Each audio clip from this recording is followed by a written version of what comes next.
I don't know why I smell it. It always smells like butt.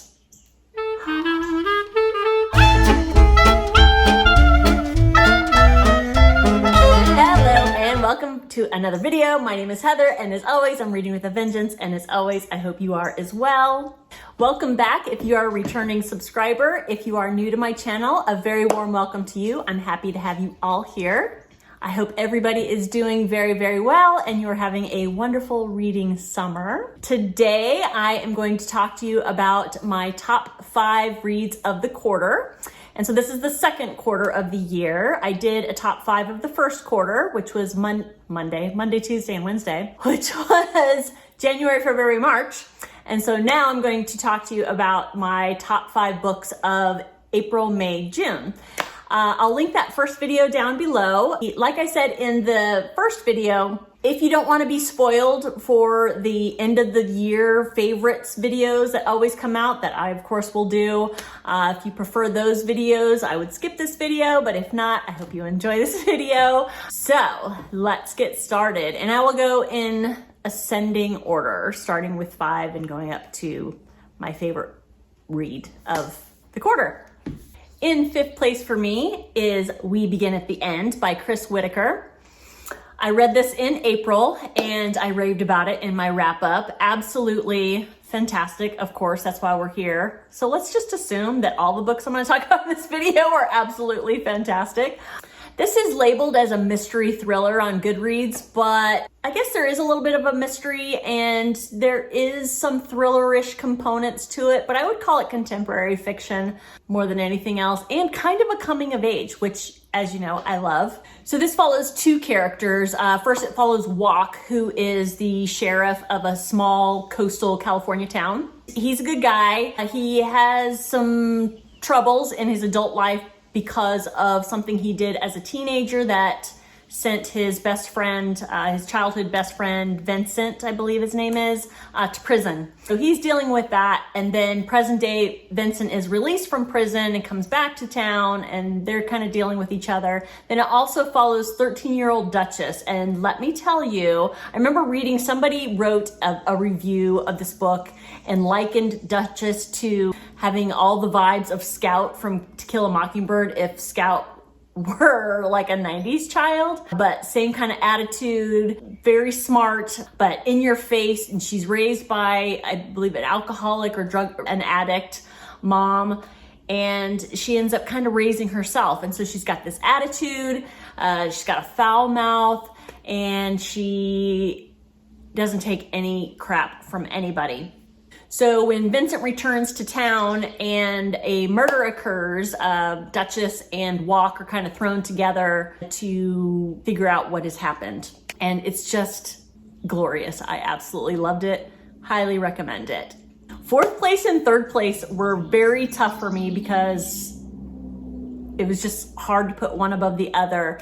So in no particular order, these next 2 books, I mean, I would say they're tied for 3rd, but I'll talk about first Deacon King by James McBride. I just recently finished this in June. It is a physical book. I absolutely loved it. It was a book I picked for my online personal book club book. It was so good. So Deacon King takes place in the summer of 1969 in Queens, New York, in the projects. And it follows a character. He's an elderly black man who goes by the nickname of Sportcoat.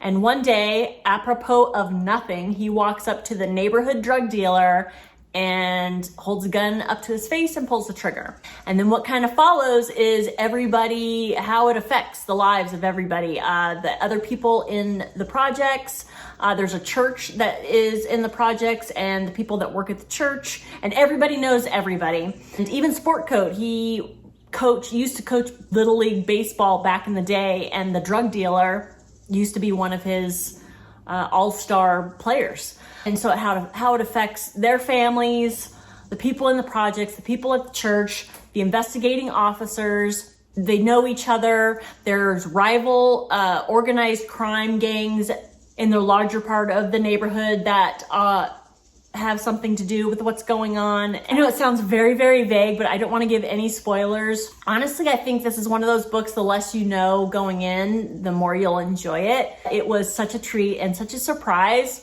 I can't remember how this came to be on, which is the story of my channel, right? I don't remember why I picked up this book and put it on my TBR, but I didn't regret it. So tying with Deacon King Kong, I will say, is Blacktop Wasteland by S.A. Cosby. S.A. Cosby has become a new favorite author for me. Blacktop Wasteland follows Beauregard. He goes by the nickname of Bug, and he is a reformed criminal. He used to be a getaway driver. He is the best of the best of all getaway drivers, and he's kind of infamous or notorious in his area for being the getaway driver, but he's reformed. He doesn't lead a life of crime anymore. He's got a family. He owns his own mechanic shop. He's successful. He's happy. However, he has run into some financial troubles. I mean, really bad ones, where he could lose his house, he could lose his shop, and so bad that when somebody approaches him with what's a seemingly simple job that has a really, really big payoff, all he has to do is drive. He can't turn it down. Everything goes horribly wrong. The job is to rob a jewelry store. The owner of the jewelry store ends up being a crime boss, really. And the crime boss finds out who's involved. In order for make up for their transgressions against this organized crime boss, Bug is asked or told to do this other job. And he's promised that if he does this other job with no problems, they'll call it good. Well, Bug knows that's a lie, so he tries to make it so that he can kind of make everybody happy and survive at the end of the day. And it is, I would say it is a thriller, but there are themes of friendship, father-son relationships, which I think is a theme that S.A. Cosby likes to explore, and he does it very well. So yes, this came in at 3-4, tied with Deacon King Kong. I couldn't make a decision. All right, so the final two of my top 5 of the quarter, it coming in at number 2, Razorblade Tears by S.A. Cosby. I read this one before Blacktop Wasteland. I just happened to love this one. I don't know if it was the order that I read them in.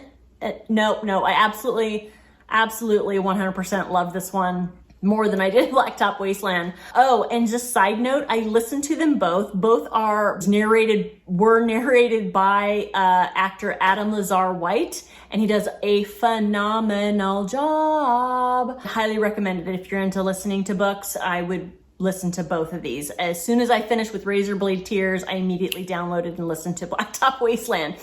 Didn't disappoint me at all. Anyways, Razorblade Tears, oh my God, so good. Again, this one specifically deals with father-son relationships, but even a little bit more so. This follows Ike and Buddy Lee. Ike is black, Buddy Lee is white. They get together to find out what happened to their respective sons who were married to each other, and they were murdered.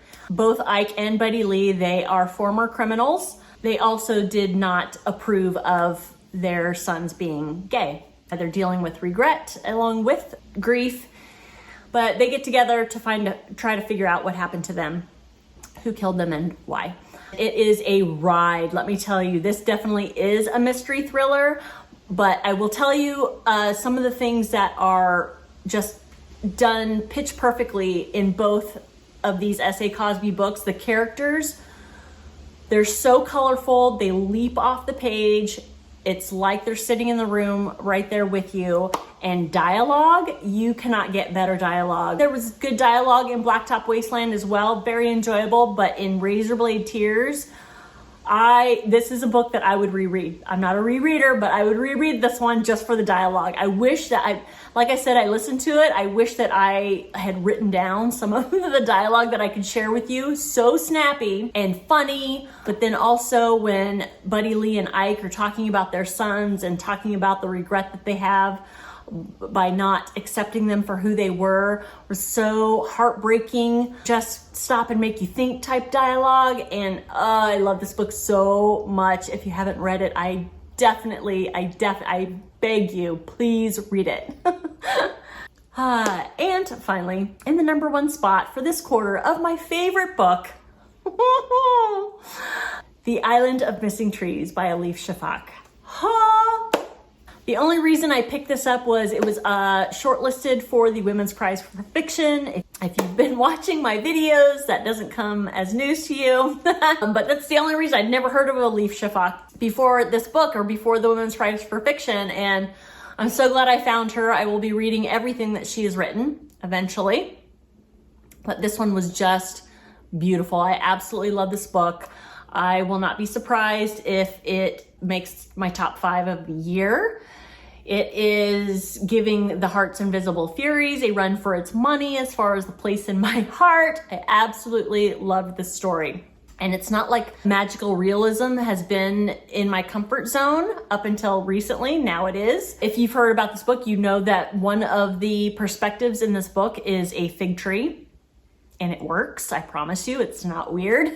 So real quick synopsis on this book. There's 2 timelines. There's 2 perspectives, if not 3. But part of it takes place on Cyprus, which is an island that is inhabited by Turkish people and Greek people, and there has been historical conflict between them. You follow Costas and Daphne. They meet as teenagers and they fall in love, and one is Turkish and one is Greek, and so they have kind of a taboo relationship. So it follows them. Then it also follows Ada, their daughter, years later, after Costas has moved to London, I believe.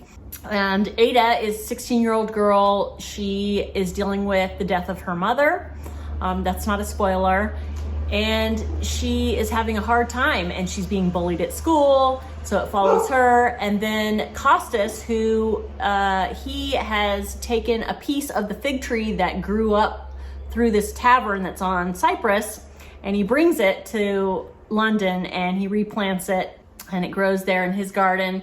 Yeah, you get multiple perspectives, one of which being the fig tree, and it absolutely works. It's beautiful. It's a beautiful story about love, about forgiveness, some historical stuff going on there. I learned a lot about Cyprus and the conflict between Turks and Greeks that I thought was fascinating. Book really surprised me with how much I loved it. Highly recommend it.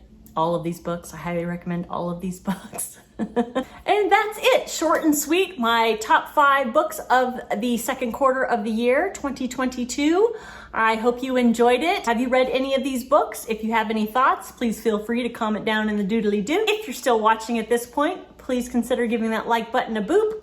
And if you haven't subscribed, I'd really appreciate booping that button too. It brings me joy to make these videos, so the more people I can share that joy with, the better. God, was that as cheesy as it felt that it was? I hope you enjoyed the video. Thank you so much for watching, and I will see you next time. Bye-bye.